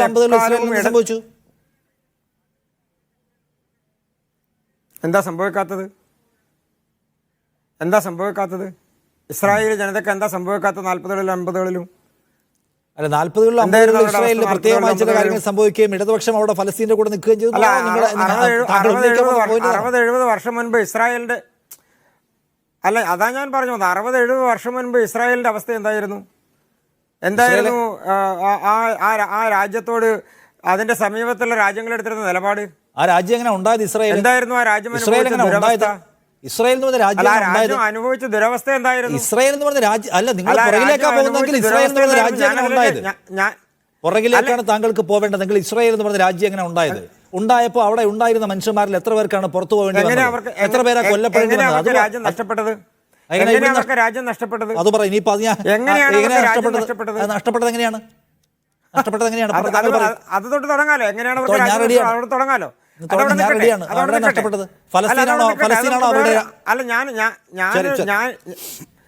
ഞാൻ ഇടതുപക്ഷത്തിന്റെ നയം സൂചിപ്പിക്കാൻ ഒരു സമീപകാല ചരിത്രം പറഞ്ഞു എന്ന് മാത്രമേ ഉള്ളൂ. ഞാനതിലേക്ക് വരാം. ഇനി ഇവർ ഈ പറയുന്ന ഇടതുപക്ഷത്തിന്റെ ആളുകൾ ഈ പറയുന്ന, അല്ലെങ്കിൽ നിഷാദിനോട് ചോദിച്ച ചോദ്യത്തിന്റെ ഒരു പ്രധാനപ്പെട്ട വിഷയമുണ്ടല്ലോ, അതായത് BJP ആരെങ്കിലും പ്രീണിപ്പിക്കാൻ വേണ്ടി എന്തെങ്കിലും ചെയ്യുകയാണോ എന്നുള്ളത്. ഉത്തർപ്രദേശ് അടക്കമുള്ള സംസ്ഥാനങ്ങളിൽ BJPക്ക് യാതൊരു സ്വാധീനവുമില്ല ആ വിഭാഗങ്ങളിൽ എന്നാണല്ലോ നിങ്ങൾ പറയുന്നത്. കടുത്ത മുസ്ലിം ഭൂരിപക്ഷ പ്രദേശങ്ങളിൽ അവിടുത്തെ MLA-മാർ ആരാണെന്ന് നിങ്ങളൊന്ന് പരിശോധിച്ച് നോക്കൂ. ഈ ഉത്തർപ്രദേശിൽ BJP കഴിഞ്ഞ ത്രിതല പഞ്ചായത്ത് തെരഞ്ഞെടുപ്പിൽ എത്ര സ്ഥാനാർത്ഥികളെ മത്സരിപ്പിച്ചു മുസ്ലിം സമൂഹത്തിൽ നിന്ന് എന്ന് നിങ്ങളൊന്ന് ആലോചിച്ചു, ഒന്ന് സ്ഥിതിവിവര കണക്കുകളൊന്ന് പരിശോധിച്ച് നോക്കൂ. ഇനി ക്രിസ്ത്യൻ വിഭാഗങ്ങൾക്ക് ഏറ്റവും കൂടുതൽ ഭൂരിപക്ഷമുള്ള സംസ്ഥാനങ്ങൾ, വടക്ക് കിഴക്കൻ സംസ്ഥാനങ്ങളും ഗോവ അടക്കമുള്ള സംസ്ഥാനങ്ങളും ആരാണ് ഭരിക്കുന്നതെന്ന് നിങ്ങളൊന്ന് ആലോചിച്ച് നോക്കൂ, നിങ്ങളൊന്ന് കണക്കെടുത്ത് നോക്കൂ.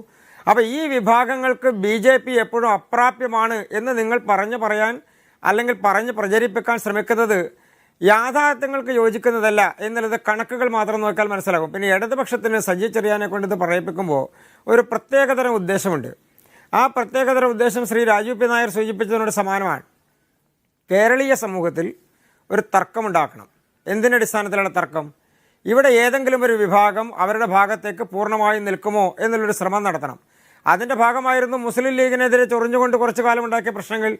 അപ്പോൾ മുസ്ലിം ലീഗിനെ കൂടെ കൂട്ടാനുള്ള സാധ്യതയില്ല എന്ന് മനസ്സിലായപ്പോൾ മറ്റൊരു തർക്കമുണ്ടാക്കണം.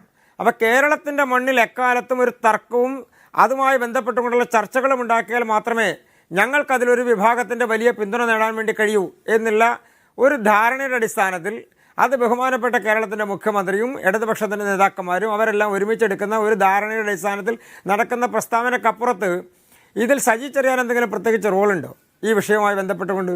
ഇന്ത്യയുടെ പ്രധാനമന്ത്രി ഈ രാജ്യത്തെ പ്രധാനപ്പെട്ട ഒരു ക്രിസ്ത്യൻ ആൾക്കാരെ വിളിക്കുന്നു, സ്വാഭാവികമായ ചടങ്ങാണ്. അല്ല, രണ്ട് കാര്യങ്ങളുണ്ട്. ഒന്നാമത്തേത് ശ്രീ കൃഷ്ണദാസ്, എല്ലാവരുടെയും റിലീജിയസ് സെലിബ്രേഷൻ ഡേയ്സിൽ നിങ്ങൾ അങ്ങനെ ആൾക്കാരെ വിളിക്കാറില്ല, ഇവരെ മാത്രം വിളിക്കുന്നു. സ്നേഹ സന്ദേശ സദസ്സോ മറ്റോ നടത്തുന്നു അവരുടെ വീടുകളിലേക്ക്, അത് നടത്തുന്നു. രണ്ടാമത്തെ കാര്യം എന്താണ്? മറ്റു വസ്തുക്കൾ ഹിന്ദുത്വവാദികൾ ക്രിസ്ത്യൻ കമ്മ്യൂണിറ്റിക്കെതിരെ വലിയ ആക്രമണം നടത്തുകയാണ്. പ്രധാനമന്ത്രിയെ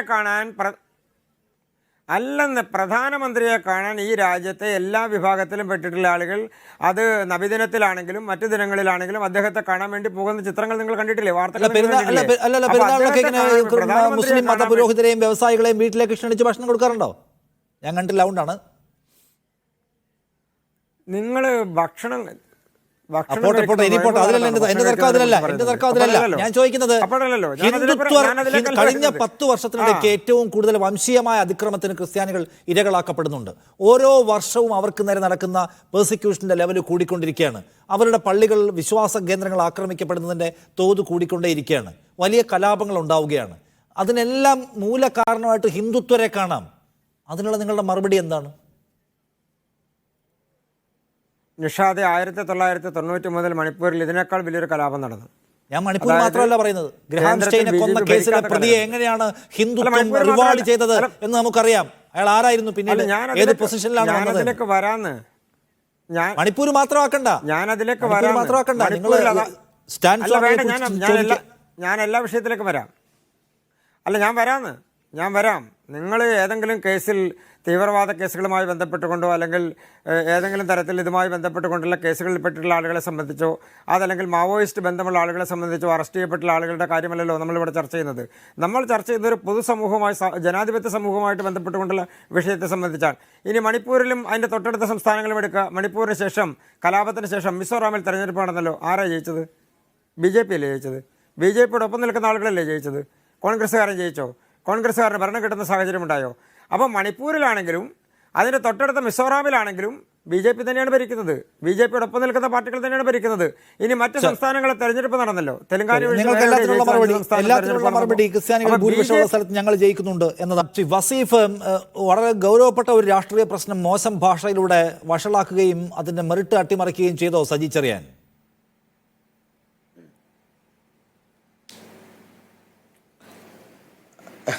അങ്ങനെയല്ല നിഷാദ് തന്നെ ഇവിടെ അത് സൂചിപ്പിച്ചു. മിനിസ്റ്ററുടെ സ്റ്റേറ്റ്മെൻറ്റുമായി ബന്ധപ്പെട്ട കാര്യങ്ങൾ ഒരു പ്രസംഗത്തിൽ പറയുന്ന ഭാഗമാണ്. യഥാർത്ഥത്തിൽ ആ പ്രസംഗത്തിൻ്റെ ഉദ്ദേശം എന്താണ്? ഇവിടെ ഇപ്പോൾ കോൺഗ്രസ് പ്രതിനിധിയൊക്കെ പറയുന്നത് പോലെ അല്ലെങ്കിൽ പ്രതിപക്ഷ നേതാവ് പറയുന്നത് പോലെ അല്ലല്ലോ കാര്യങ്ങൾ. നമ്മുടെ കേരളത്തിനകത്തേക്കും എങ്ങനെയെങ്കിലും കടന്നു വരണം, ഇവിടെ കടന്നു കൂടണം എന്നുള്ള കൃത്യമായ അജണ്ടയുമായി വരുന്ന RSS, ആ RSSന് ഇവിടെ കടന്നു കയറാനുള്ള മാർഗമായി അവർ ചിലതിനെയൊക്കെ കാണുന്നുണ്ട് എന്ന് ഞാൻ പറയാതെ തന്നെ ഈ കോൺഗ്രസ് പ്രതിനിധിക്ക് നന്നായിട്ടറിയാം. അവർ ഈ കേരളത്തിനകത്ത് RSSനെ കൂട്ടിയാലും ഞങ്ങൾക്ക് പ്രശ്നമില്ല, ഇവിടെ CPMനെ തകർത്താൽ മതി എന്നാഗ്രഹിക്കുന്നവരാ. പിന്നെ CPM RSSന് വളം വെച്ചു എന്നൊക്കെ ഇവിടെ കോൺഗ്രസ് പ്രതിനിധി പറയുന്നത് കേട്ടു. സാക്ഷാൽ KPCCയുടെ ഇന്നത്തെ ജീവിക്കുന്ന പ്രസിഡന്റ് K. സുധാകരൻ അദ്ദേഹം പറഞ്ഞതെന്താ? RSSന്റെ ശാഖ തകർക്കാൻ വേണ്ടി CPIMകാർ വന്ന സമയത്ത് അതിനെ ചെറുത്തവരാണ്, അതിനെ തടയാൻ നേതൃത്വം കൊടുത്തവരാണ്, സംരക്ഷണം കൊടുത്തവരാണ് ഞങ്ങൾ കണ്ണൂരിലെ കോൺഗ്രസ് എന്ന് പറഞ്ഞവരാ. ആര്? സുധാകരൻ. അതുകൊണ്ട് നിങ്ങൾ ഈ RSSനെ വളർത്തിയത് ആരാ എന്നുള്ള ചോദ്യത്തിന് വേറെ ഉദാഹരണങ്ങൾ തേടി പോകേണ്ടതില്ല. കോൺഗ്രസിന്റെ പ്രതിനിധിയോട് എനിക്കതാ പറയാനുള്ളത്. മറ്റൊന്നും നിങ്ങൾ പറഞ്ഞിരുന്നു, എന്താണെന്നറിയോ? നിങ്ങൾ പറഞ്ഞത്, നിങ്ങളുടെ KPCC പ്രസിഡന്റ് പറഞ്ഞത് I will go with BJP എന്ന്. I will go with BJP എന്ന്. I will go with BJP. നിങ്ങൾ പറഞ്ഞത് പൂർണ്ണമായും വസ്തുതാവിരുദ്ധാണ്. ഞാൻ അത് കരുതി മിണ്ടാതിരുന്ന എന്തുകൊണ്ടാ? നിങ്ങൾ വെറുതെ ബഹളം വെക്കും എന്നുള്ളത് കൊണ്ടാണ്. ഞാനപ്പോ ഇടപെട്ടിട്ടില്ല. എന്റെ സമയത്ത് ഇടപെടരുത്. അങ്ങനെ നിങ്ങളുടെ നേതാവ് K. സുധാകരൻ പറഞ്ഞ സ്റ്റേറ്റ്മെന്റാ പറഞ്ഞത് ഐ വിൽ ഗോ. ഇതാണ് ഈ രാജീവ് P. നായർ എന്നൊക്കെ പറഞ്ഞാൽ അത്യാവശ്യം സീനിയർ നേതാവല്ലേ? ഏത് ചർച്ചയിൽ വന്നിട്ട് ഇങ്ങനെ ബഹളം വെക്കുന്ന സ്വഭാവം കാണിക്കല്ലേ? ഞാൻ വളരെ മാന്യമായി എന്റെ അവസരത്തിൽ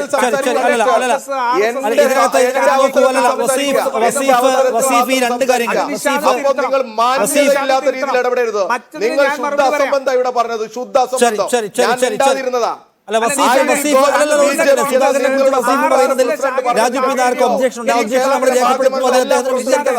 അതാ നിങ്ങളുടെ പാരമ്പര്യം. പിന്നെ RSSനോട് പറയാനുള്ളത്, നിഷാദെ, എന്റെ സമയത്ത് ഇങ്ങനെ ഇടപെടാൻ അനുവദിക്കരുത്. എന്റെ സമയത്ത് ഏത് രാജീവ് P. നായരെയും ഇടപെടാൻ സമ്മതിക്കരുത് നിഷാദെ. അതൊരു മാന്യതയല്ല. ഇദ്ദേഹം എല്ലാ കാലത്തും ഉത്തരമില്ലാതെ ആവുമ്പോ ഇങ്ങനെ കൊഞ്ഞനം കാട്ടുന്ന പരിപാടിയായിട്ട് ഈ വൃത്തികെട്ട രീതിയിൽ വരും. നിങ്ങളൊന്നുമില്ല, ഇത്ര സീനിയർ നേതാവല്ലേ മിസ്റ്റർ? ഇങ്ങനെ ബഹളം വെച്ചാൽ അവതരിപ്പിക്കാൻ കഴിയാത്ത നിലവരും. ശരി,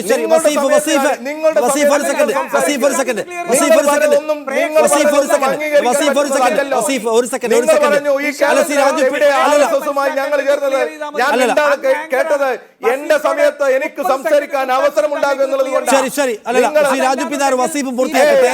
RSS എല്ലാ വളവും വെച്ചു കൊടുത്ത CPM ആണെന്നുള്ള ആക്ഷേപം താങ്കൾ ഉന്നയിച്ചപ്പോൾ അദ്ദേഹം മൗനിയായിരുന്നു കേട്ടു. ഇത് കേൾക്കൂ, താങ്കൾ പിന്നീട് തിരുത്തു. അതാണ് അദ്ദേഹത്തിന്റെ ആവശ്യം. നിഷാദ് അദ്ദേഹത്തോട് നിർത്താൻ പറഞ്ഞിട്ട് ഞാൻ ഉന്നയിച്ച നിങ്ങൾ സംസാരിച്ച പൂർണ്ണമായും കേട്ടതാ. എന്റെ സമയത്ത് കാരണം ഇവിടെ 4 പേരുണ്ട്. ആ ചർച്ചയുടെ മാന്യത ഞാൻ കാണിച്ചു. നിങ്ങൾ നിങ്ങളുടെ പ്രായത്തിന്റെ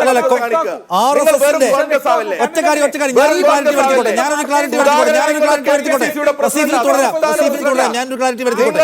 മാത്രം പറഞ്ഞ് കണ്ണൂരിലെ ചർച്ചകളിൽ കോൺഗ്രസ് വന്നിരിക്കും. കണ്ണൂരിലെ എല്ലാ കോൺഗ്രസ് ഘട്ടത്തിലും ആർ എസ് എസിന്റെ എന്നിട്ട് ചാക്കയ്ക്ക് ഞങ്ങൾ കാവൽ പറയുമ്പോൾ- നിന്നു എന്ന് എന്നിട്ട് സുധാകരൻ ഞങ്ങൾ പറഞ്ഞില്ല. പറയുമ്പോൾ നിങ്ങൾ പക്ഷെ അതിന് സുധാകരൻ ബഹളം ആർ വെച്ച് എസ് എസിന്റെ നിങ്ങൾ ചാക്കയ്ക്ക് അതിന് കാവൽ ബഹളം നിൽക്കാൻ വെച്ച് ആളുകൾ ഇല്ലാതാക്കാൻ അയച്ചിട്ടുണ്ട് ശ്രമിക്കും. എന്ന് ഞങ്ങൾ പറഞ്ഞു ചർച്ചയെ അദ്ദേഹത്തിന്റെ വഴിതിരിച്ചു പൂർവ്വകാലത്തെ കൊണ്ടുപോകാൻ അനുഭവം അദ്ദേഹം ശ്രമിക്കും. ഇത് നിങ്ങളുടെ പങ്കുവച്ചിട്ടുണ്ട്. സ്ഥിരം ഒന്നാമത്തെ ഏർപ്പാടാണ്. കാര്യം. നിങ്ങളുടെ രണ്ട്, സ്ഥിരം ആർ ഏർപ്പാടാണ്. എസ് എസുകാർ ഹിന്ദുത്വ ജനാധിപത്യത്തിന്റെ ഭാഗമാണ്, നിങ്ങളുടെ സ്ഥിരം അവരിൽ ഏർപ്പാടാണ്. നല്ലവരുണ്ടെങ്കിൽ അവരെ അക്കോമഡേറ്റ് ചെയ്യണമെന്ന് പറഞ്ഞ സുധാകരനാണ്.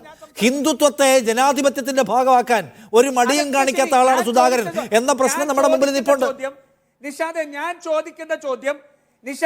ചോദിക്കുന്ന ചോദ്യം എന്താ കുഴപ്പം? കണ്ണൂരിലെ കോൺഗ്രസ്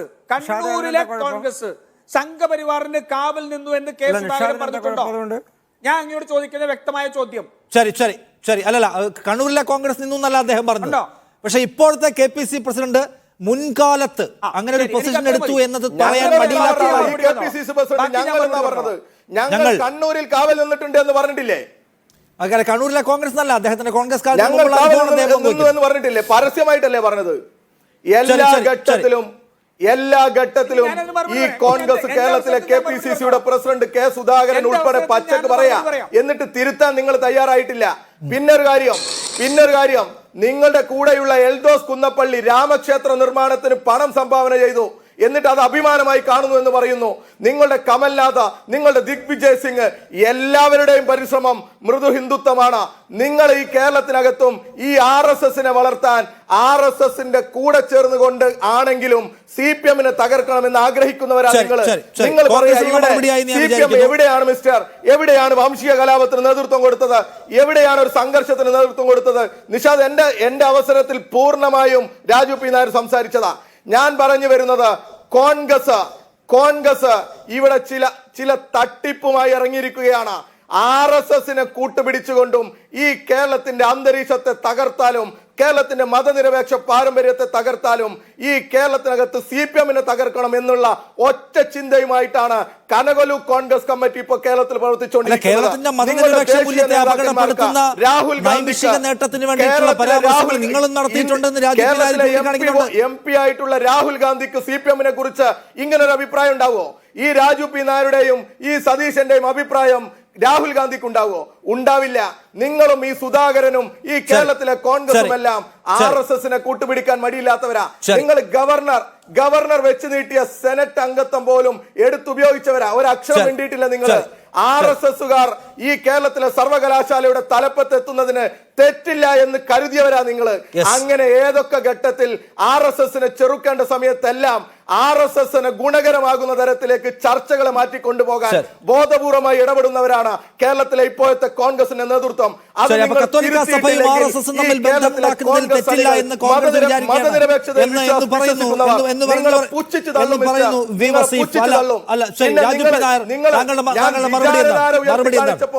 RSS പറഞ്ഞു വിചാരധാര ഉയർത്തി കാണിച്ചപ്പോ, നിഷാദ് എനിക്ക് പറയാൻ അവസരം തരണം. വിചാരധാര ഉയർത്തി കാണിച്ചപ്പോ ആ വിചാരധാരയിൽ ഞാൻ ചൂണ്ടിക്കാണിച്ചത് ആഭ്യന്തര ശത്രുക്കളായി മുസ്ലിങ്ങളും ക്രിസ്ത്യാനികളും കമ്മ്യൂണിസ്റ്റുകളും ഉണ്ട്. അത് ശത്രുക്കളായി എഴുതി വെച്ചതാ. MS ഗോൾവാൾക്കർ എഴുതി വെച്ചതാ വിചാരധാരയിൽ. അങ്ങനെ എഴുതി വെച്ചതിനെ കുറിച്ച് ഞാൻ സംസാരിക്കുമ്പോ നിങ്ങൾ കാൾ മാർക്സിനെ ഉദ്ധരിക്കുക. ഞങ്ങൾ മതത്തെ കുറിച്ച് കാൾ മാർക്സ് പറഞ്ഞതും ഞങ്ങൾ ഈ കാലഘട്ടത്തിലെല്ലാം പറഞ്ഞു വരുന്നതും ഞങ്ങൾ മതനിഷേധമായിട്ടല്ല ഒന്നും പറയുന്നത്. മതവിശ്വാസത്തെ എതിർക്കുന്നതിന് ഞങ്ങൾ ഒരു ഘട്ടത്തിലും തയ്യാറായിട്ടില്ല. എല്ലാ വിശ്വാസികളും ആത്മാഭിമാനം പണയം വെക്കാതെ ജീവിക്കാനുള്ള സാഹചര്യം അല്ലാതെ ഒരിക്കലും ഒരു വിശ്വാസികളുടെയും രാജു പി നായർ താങ്കളുടെ പാർട്ടിയുടെ പൊളിറ്റിക്കൽ പൊസിഷനോടുള്ള വിയോജിപ്പുകൾ അദ്ദേഹം രേഖപ്പെടുത്തി. നമുക്കതൊന്ന് വേഗം പറഞ്ഞാൽ മറുപടി പറഞ്ഞാൽ അടുത്തേക്ക് പോകാൻ പറഞ്ഞു വെച്ച കാര്യങ്ങളിൽ നിന്ന് വ്യതിചലിക്കുന്നു. ശരി ഞാൻ പെട്ടെന്ന് പറയാം. ഒന്ന്, അദ്ദേഹം വിചാരധാര ഇവിടെ കോട്ട് ചെയ്തു. ഈ DYFIയുടെ ആദ്യം അവരുടെ ചരിത്രം പഠിപ്പിച്ചു കൊടുക്കേണ്ട അവസ്ഥയിലാണ്. അങ്ങനെ വിചാരധാര ഇവിടെ കോട്ട് ചെയ്തു. വിചാരധാരയിൽ മുസ്ലിങ്ങളും ക്രിസ്ത്യാനികളും കമ്മ്യൂണിസവും എന്ന് പറഞ്ഞിട്ടുണ്ട്. ഇന്ന് അതിനകത്തുള്ള ക്രിസ്ത്യാനികളെയാണല്ലോ എടുത്തുപയോഗിക്കുന്നത്. ഈ കമ്മ്യൂണിസത്തെ ആഭ്യന്തര ശത്രുക്കളായിട്ട് കണ്ട വിചാരധാരയുടെ പ്രയോക്താക്കളായിട്ട് RSSനെ 1977 മുതൽ ആനയിച്ചു കൊണ്ടുവന്ന് അവർക്ക് തെരഞ്ഞെടുപ്പ് രംഗത്ത് അവർക്ക് പ്രാതിനിധ്യം BJP ഉൾപ്പെടെ കൊടുത്ത് LK അദ്വാനിയും വാജ്പേയിയും ഇവിടെ കൊണ്ടുവന്ന് രാഷ്ട്രീയ സഖ്യമുണ്ടാക്കി കോൺഗ്രസിനെ പരാജയപ്പെടുത്തിയത് ആരാണ്? കോൺഗ്രസിനെ പരാജയപ്പെടുത്താൻ ശ്രമിച്ചവരാണ്. CPM-ന്റെ പ്രതിനിധി പോയിട്ട് ചരിത്രം പഠിക്ക്, സ്വന്തം ചരിത്രം പഠിക്കുക. ആദ്യം പോയി സ്വന്തം ചരിത്രം പഠിക്ക്. RSSന്റെ വോട്ട് വേയിച്ച് ആദ്യത്തെ തെരഞ്ഞെടുപ്പിൽ ജയിച്ച നേതാവിന്റെ പേര് പിണറായി വിജയൻ എന്നാണ്. ചെന്ന് ചരിത്രം പഠിക്കാൻ നോക്ക്, മനസ്സിലായില്ലേ? അപ്പൊ ഇവരുടെ ഇരട്ടത്താപ്പ് നോക്കൂ. വിചാരധാര ഉപയോഗിച്ചുകൊണ്ട് ഇന്ന് ക്രിസ്ത്യൻ മതന്യൂനപക്ഷത്തെ ആക്ഷേപിക്കാൻ ശ്രമിക്കുമ്പോൾ ഞാൻ ആ മറ്റ് ആക്രമണത്തിന്റെ പ്രശ്നങ്ങളെല്ലാം അവിടെ നിൽക്കുന്നുണ്ട്. അതിൽ പറഞ്ഞിരിക്കുന്ന കമ്മ്യൂണിസം ഇന്ന് ഇവർ ക്രിസ്ത്യാനിറ്റിയിൽ ആരോപിക്കുന്ന പണി പണ്ട് ചെയ്തവരാണ് ഇവർ. പണ്ട് മുതൽ ചെയ്ത് രണ്ടാമത്തെ കാര്യം അദ്ദേഹം സൂചിപ്പിക്കുകയുണ്ടായി. കെ സുധാകരന്റെ പ്രസ്താവനയെക്കുറിച്ച്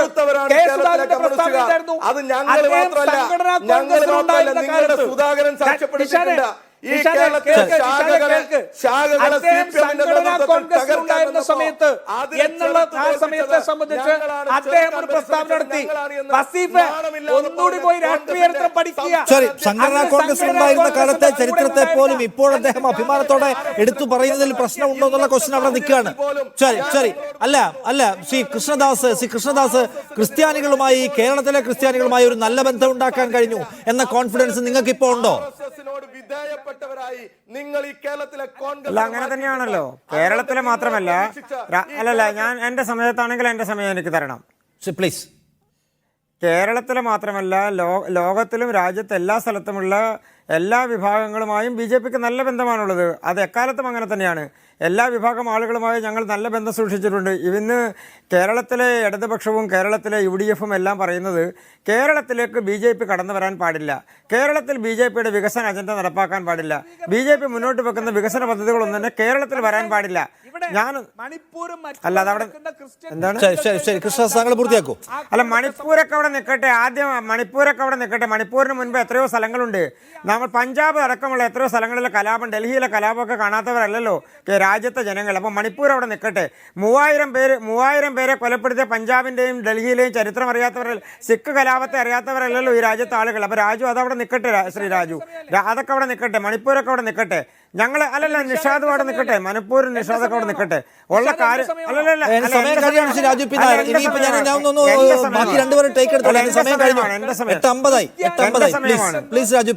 എന്റെ സമയം അല്ല, എന്റെ സമയമാണെന്ന്. അല്ല, ഒറ്റ കാര്യമേ ഉള്ളൂ. ഞങ്ങൾക്ക് എല്ലാ വിഭാഗത്തിലുള്ള നല്ല ബന്ധമുണ്ട്. അല്ല, ഞാനൊന്ന് പൂർത്തിയാക്കില്ല.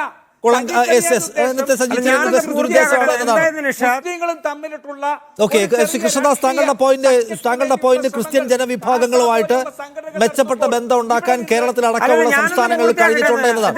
ഒരാൾക്ക് മാത്രം സംസാരിക്കാനുള്ള ചർച്ചയാണത്. ശരി ഒരാൾക്ക് മാത്രം സംസാരിക്കാനുള്ള ചർച്ചയാണോ?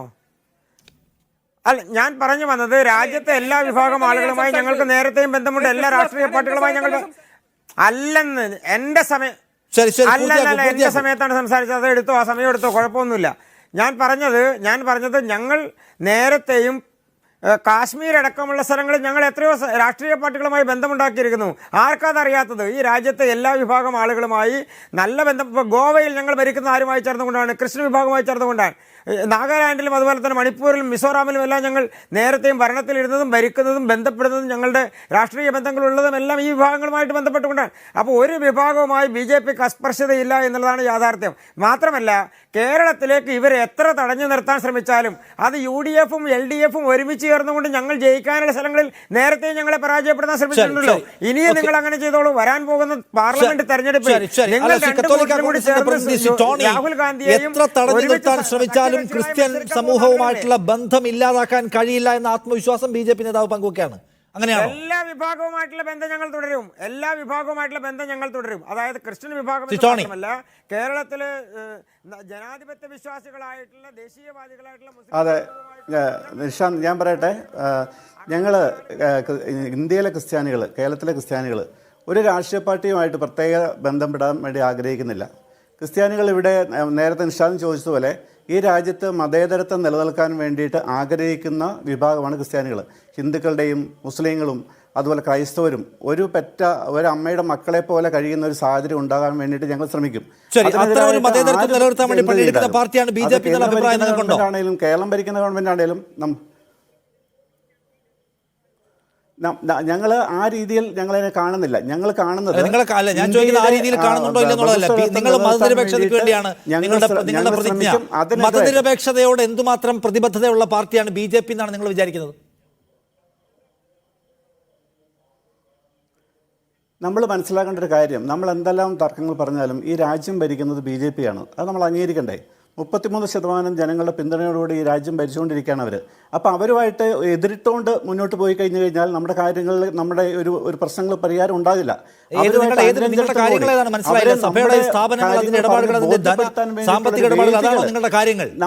നമ്മുടെ സഭയുടെ അല്ലല്ല, അത് നിങ്ങൾ ആ രീതി പറയരുത്. നിങ്ങൾ നിശാന്ത് എപ്പോഴും പറയുന്ന സംസാരമുണ്ട്, ആ രീതി തെറ്റാണ്. നമ്മുടെ കാര്യങ്ങൾ, ഭാരതത്തിന്റെ കാര്യങ്ങൾ, ഭാരതത്തിലെ ജനങ്ങൾ ഒരുപോലെ ജീവിക്കാൻ വേണ്ടിയുള്ള കാര്യങ്ങൾ പോകണമെങ്കിൽ ആരാണ് ഭാരതത്തിലെ മനുഷ്യർ ഒരുമിച്ച് ജീവിക്കുന്നതിന് തടസ്സം? ആ തടസ്സം ഉണ്ടാക്കുന്ന എലമെന്റിനെ നമ്മൾ എല്ലാവരും കൂടി ഒരുമിച്ച് മാറ്റി നിർത്തുകയല്ലേ അല്ലേ? അതിനെതിരായിട്ട് ആര് കൈപൊക്കിയാലും അതിനെതിരായിട്ട് ക്രൈസ്തവരിവിടെ ഉണ്ട്. കേരളത്തിൽ നിരന്തര സമരം നടത്തിയില്ല. അത് നിങ്ങളെന്താ കാണാത്തത്? നിങ്ങളെന്താ പറയാത്തത്? നിശാന്ത കാണാത്തത്? 10,000 പങ്കെടുത്തുകൊണ്ട് ജനിക റാലികൾ കേരളത്തിൽ, മണിപ്പൂരിൽ ജനങ്ങൾക്ക് വേണ്ടിയിട്ട് കേരളത്തിൽ ഉണ്ടായി, ക്രൈസ്തവർ നടത്തി. അതെന്താ നിങ്ങൾ കാണാത്തത്? നമ്മളൊരു വിരുന്നിന് ഞങ്ങളുടെ പിതാക്കന്മാർ പോയപ്പോഴത്തേക്ക് എല്ലാം പോയി എന്നാണ് വിചാരിക്കുക. അങ്ങനെ ധരിക്കരുത്, അങ്ങനെ നിങ്ങൾ തെറ്റായി ധരിക്കരുത്. രാഷ്ട്രീയത്തോട് സവിശേഷമായ വിരോധം, ദീർഘകാല വിരോധം, അഡമന്റായ വിരോധം വെച്ച് പുലർത്താൻ ആഗ്രഹിക്കുന്നില്ല. അതുകൊണ്ട് ഇനിയും വിരുന്നുകളിൽ പങ്കെടുക്കപ്പെട്ടേക്കാം എന്നതാണ് താങ്കൾ മുന്നോട്ട് വെക്കുന്ന കാര്യം. സമവായത്തിന്റെയും സമന്വയത്തിന്റെയും പാതയെ ആഗ്രഹിക്കുന്നുള്ളൂ. അഡമന്റായ വിരോധമോ അകൽച്ച ആരുമായിട്ട് ആഗ്രഹിക്കുന്നില്ല എന്നതാണ്. ഇനി ലോക്സഭാ തെരഞ്ഞെടുപ്പിലേക്ക് സഞ്ചരിക്കുമോ, അടുത്തുകൊണ്ടിരിക്കുമോ, ഇതിനകത്ത് എന്തൊക്കെ ഡെവലപ്മെന്റ്സ് വരുമെന്ന് കാത്തിരുന്ന് കാണണം. ഈ ചർച്ചയിൽ എല്ലാവർക്കും മതിയായ സമയം കിട്ടിയിട്ടില്ല എന്ന് എനിക്ക് അറിയാം നിശ്ചയമായും. പക്ഷേ ഈ ചർച്ചയുടെ സ്വഭാവം ഇങ്ങനെ ആയിപ്പോയതുകൊണ്ട് ദയവായി അത് മനസ്സിലാക്കുമല്ലോ.